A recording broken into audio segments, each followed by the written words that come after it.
Hello students, welcome back. आज हम लोग बात करेंगे स्टाफ सिलेक्शन के बारे में। आईएससी बिजनेस स्टडीज़ चैप्टर 4 है, जिसके एमसीक्यू के बारे में हम लोग डिस्कस करेंगे। और इसके अंदर जो भी सिलेबस आईएससी के द्वारा है वो नीचे लिखा हुआ है, आप देख सकते हैं। ठीक है, तो स्टार्ट करते हैं।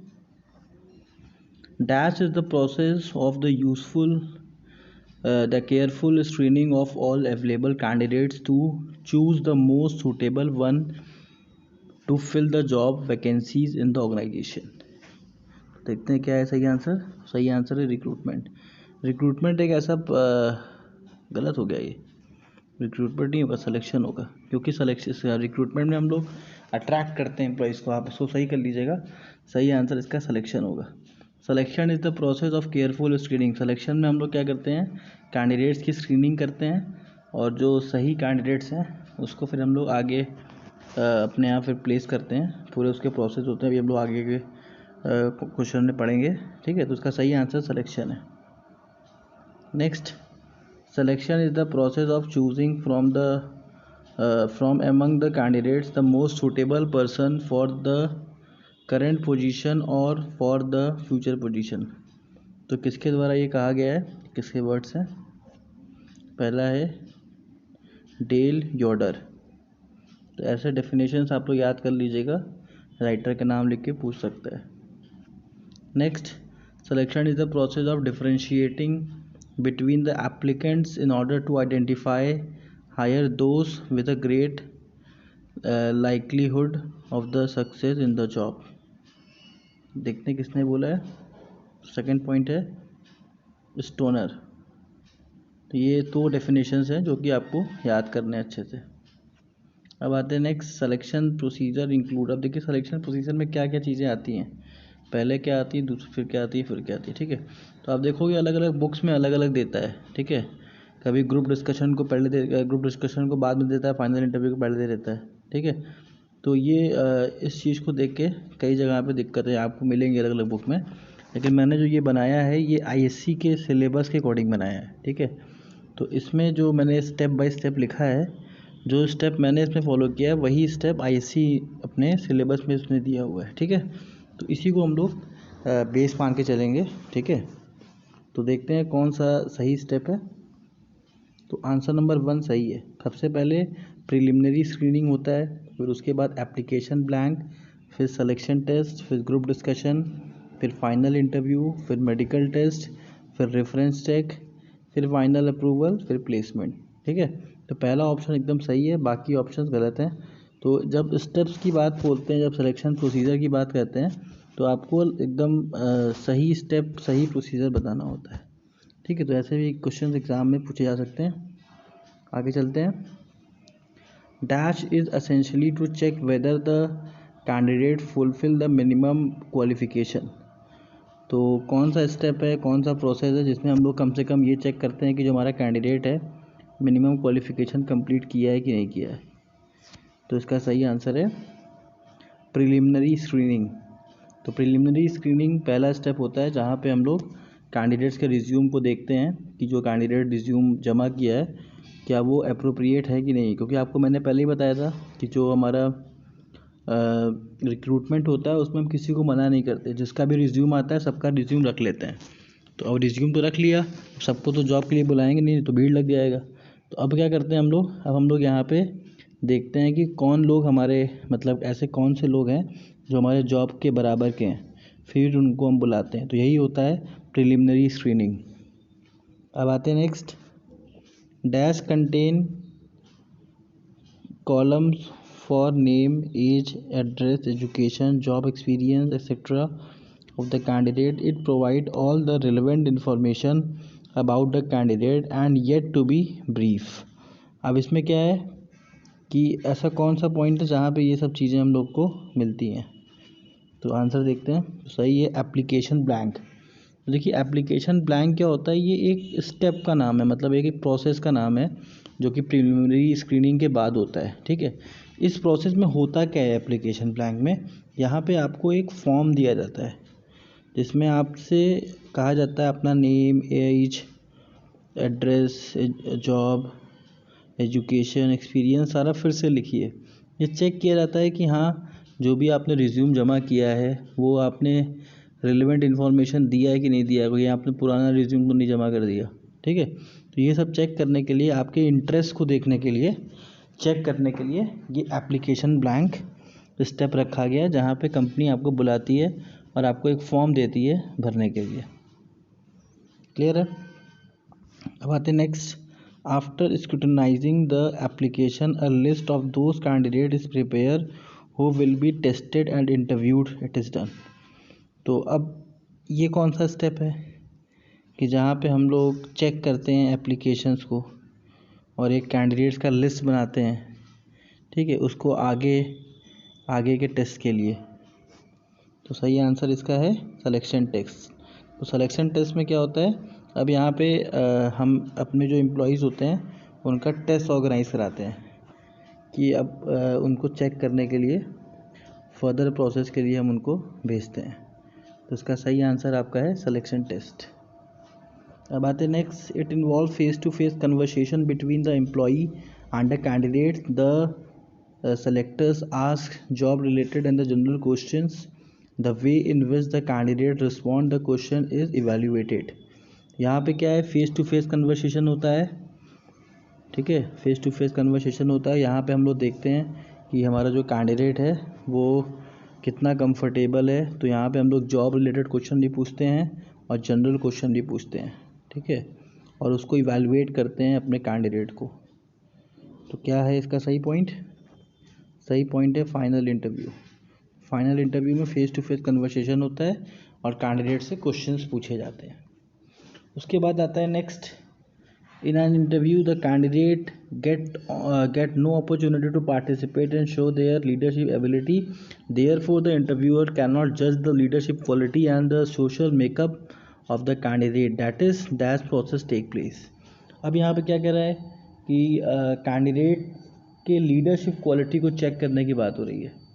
ठीक है, कभी कभी जैसे अब हमने एग्जीक्यूटिव लेवल पे किसी को हायर करना है तो कोई दिक्कत नहीं है, तब लीडरशिप क्वालिटी चेक करने में की ज़रूरत नहीं है। लेकिन अगर हमको हायर पोजीशन के लिए किसी को रखना है, कि मैनेजर लेवल पे किसी को रखना है, तो यहाँ पे हमको चेक करना पड़ता है कि उस कैंडिडेट्स के अंदर लीडरशिप क्वालिटी है कि नहीं है। तो लीडरशिप क्वालिटी चेक करने के लिए हम उसका कौन सा राउंड कराते हैं? तो इसका सही आंसर है ग्रुप डिस्कशन। तो हम ग्रुप डिस्कशन कराते हैं। वहाँ पे क्या होता है, 8-10 लोगों का ग्रुप होता है, उनको एक टॉपिक दे दिया जाता है और वो आपस में उसमें डिस्कस करते हैं। ठीक है, आर्ग्यूमेंट्स देते हैं, अपने व्यूज़ रखते हैं। ठीक है, तो और जो हमारा इंटरव्यूअर होता है उनके अगल बगल घूमता रहता है और उनको मार्किंग नंबर्स देता रहता है। तो उसमें लगता है कि हाँ, जिसके अंदर लीडरशिप क्वालिटी है तो वो अब मैनेजर के लिए आगे प्रोसीड कर सकता है। ठीक है, तो लीडरशिप क्वालिटी जिस भी जॉब में रिक्वायर्ड होती है वहाँ पे ग्रुप डिस्कशन करवाया जाता है। अब आते हैं next.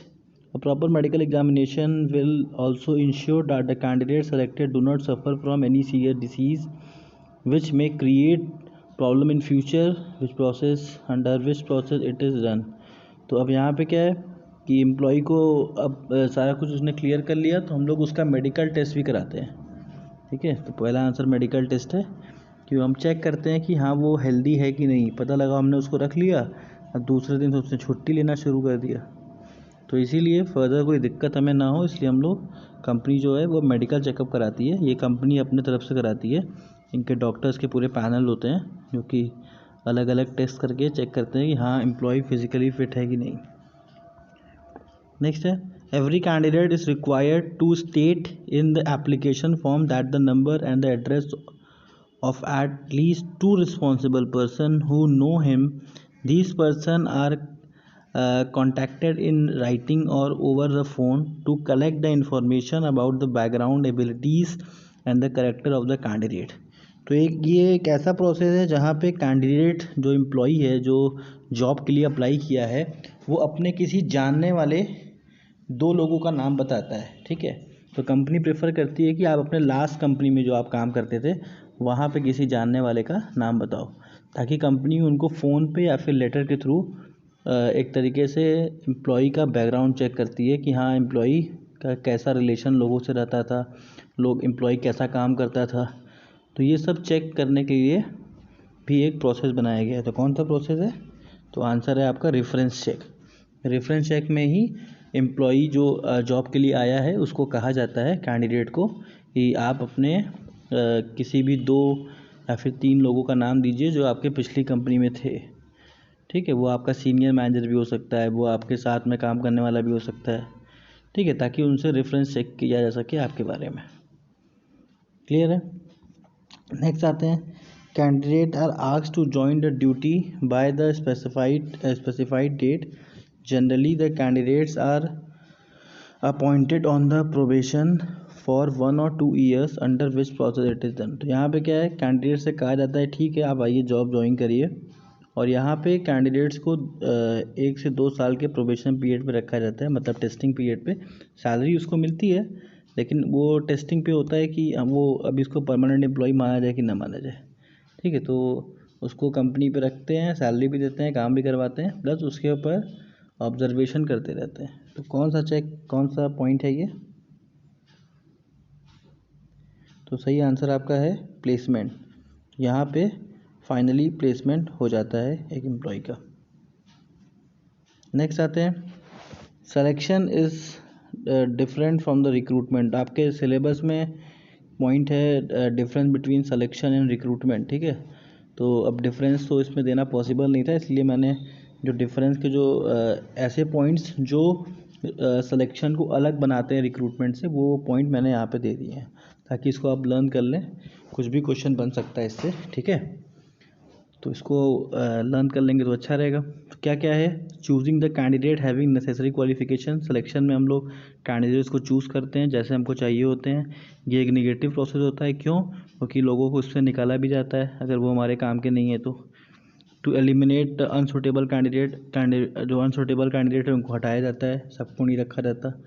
Complex as a candidate may cross, और कैंडिडेट्स के लिए भी कॉम्प्लेक्स होता है, कठिन होता है, क्यों? क्योंकि अलग अलग उनको हाइडल्स पार करने होते हैं, अलग अलग इंटरव्यूज़ पार करने होते हैं। Only a limited seat of candidates are selected. जितना सीट होता है खाली उतने ही कैंडिडेट्स को रखा जाता है। ठीक है, सारे कैंडिडेट्स को नहीं रखा जाता। It is made only after recruitment. ये रिक्रूटमेंट के बाद का प्रोसेस है। ठीक है, तो इससे आपको डिफरेंस का अंदाज़ा मिल जाएगा कि क्या डिफरेंस है रिक्रूटमेंट और सिलेक्शन में। अब इसके बाद जो टॉपिक है ये है टेस्ट का। ठीक है, तो मैंने आपके सिलेबस में देखा कि टेस्ट का अलग से कोई मतलब डिफ़ाइन करने के लिए दिया नहीं है कि आप टेस्ट को पढ़ा जाए कि ना पढ़ा जाए। ठीक है, और मैंने स्पेसिमेंस भी देखा जो अभी आए हुए हैं आईएससी के, उसमें भी टेस्ट से रिलेटेड कोई क्वेश्चन नहीं दिया है। ठीक है, लेकिन फिर भी सेफ साइड चलने के लिए 4-5 क्वेश्चन मैंने टेस्ट के बना दिए हैं। मान लीजिए अगर टेस्ट के क्वेश्चन आ जाते हैं एग्ज़ाम में तो आप ये कर लेंगे। ठीक है, बाकी यहाँ तक ही आपके सिलेबस में है इस चैप्टर में, लेकिन टेस्ट का भी याद कर लीजिए, बहुत टफ नहीं है। अगर पूछ लिया तो हो सकता है फिर आप दिक्कत हो जाएगी, इसीलिए मैंने दे दिया आपको। तो test are use to measure a personal capability for the reasoning and the compensating in the term of his memory, vocabulary, mental alertness, capacity to grasp and to put together the element of the abstract situation. A candidate's IQ or the mental alertness can be estimated through. तो ये सारी चीज़ें check करने के लिए mental alertness, memory, capacity to grasp, ये सारा कुछ चेक करने के लिए, उनका IQ लेवल चेक करने के लिए कौन सा टेस्ट कंपनी कराती है? तो इस टेस्ट को हम लोग बोलते हैं इंटेलिजेंस टेस्ट। ठीक है ना, तो IQ से आप इंटेलिजेंस टेस्ट याद रख लीजिए। ठीक है, मेमोरी को चेक करने के लिए इंटेलिजेंस टेस्ट कराया जाता है। तो हो गया होगा पहला पॉइंट। अब आते हैं next, dash test seeks to measure a candidate's capacity to learn the particular skill at his potential ability.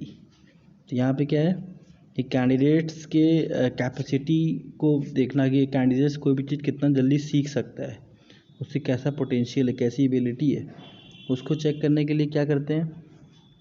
Point number second, aptitude test. Aptitude test होता है, उसको कैंडिडेट्स के कैपेसिटी को चेक करने के लिए एप्टीट्यूड टेस्ट कराया जाता है। नेक्स्ट आते हैं, dash design to measure the application level of the knowledge and skill already achieve in a particular trade और ऑक्यूपेशन।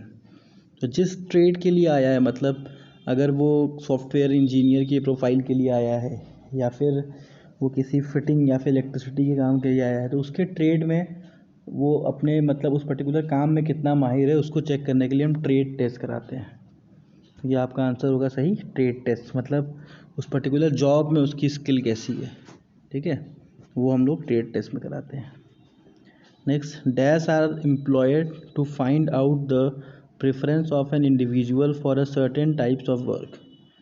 तो उसमें देखते हैं कि उसके प्रेफरेंसेस किस पे हैं, मतलब उसका interest test. Interest test are employed to find out, जैसे कभी कभी होता है क्या, कंपनी ने आपको जॉब पे तो रख लिया, अब कंपनी को लगता है कि आपका काम काफ़ी नहीं है, अभी और भी चीज़ आपसे कराई जानी चाहिए, लेकिन अब कौन सा काम दे दें आपको। तो ये इसके लिए कंपनी पहले से ही इंटरेस्ट टेस्ट करा के रखती है, ठीक है, ताकि उसको कन्फ्यूज़न ना हो कि आपको ये काम देंगे आप कर पाएंगे कि नहीं कर पाएंगे। क्लियर है। Next, dash are aimed at finding out the emotional balance, maturity, temperament etcetera for the candidate. अब कैंडिडेट का emotional balance, maturity level, temperament level check करने के लिए कौन सा टेस्ट कराया जाता है? तो सही आंसर आपका है पर्सनालिटी टेस्ट। पर्सनालिटी टेस्ट में ये सब चीज़ चेक होती है कि उसका क्या इमोशनल बैलेंस कैसा है, टेम्परामेंट कैसा है, ये सब कैंडिडेट का हम लोग पर्सनालिटी चेक में कर लेते हैं। नेक्स्ट है, dash test are designed to determine an individual's capacity to use his hand and fingers in the industrial work. तो अब उसके हाथ कितने अच्छे हैं, हाथ कितने अच्छे का मतलब काम वो कितना अच्छा करता है, ठीक है, उससे कैपेसिटी कितना अच्छा है अपने वर्क में, उसको चेक करने के लिए वो है। ट्रेड टेस्ट से कंफ्यूज मत होइएगा, ट्रेड एक छोटे लेवल का टेस्ट हो गया, और जो डेक्सटर्टी टेस्ट होता है यहाँ पे बड़े लेवल पे जो मैनेजर्स आते हैं उनका देखा जाता है कि वो कितने माहिर हैं अपने काम में, तो उसको हम डेक्सटर्टी टेस्ट कहते हैं। क्लियर है। Thank you student for watching. हमारे चैनल को प्लीज़ शेयर करिए और सब्सक्राइब करिए। Thank you.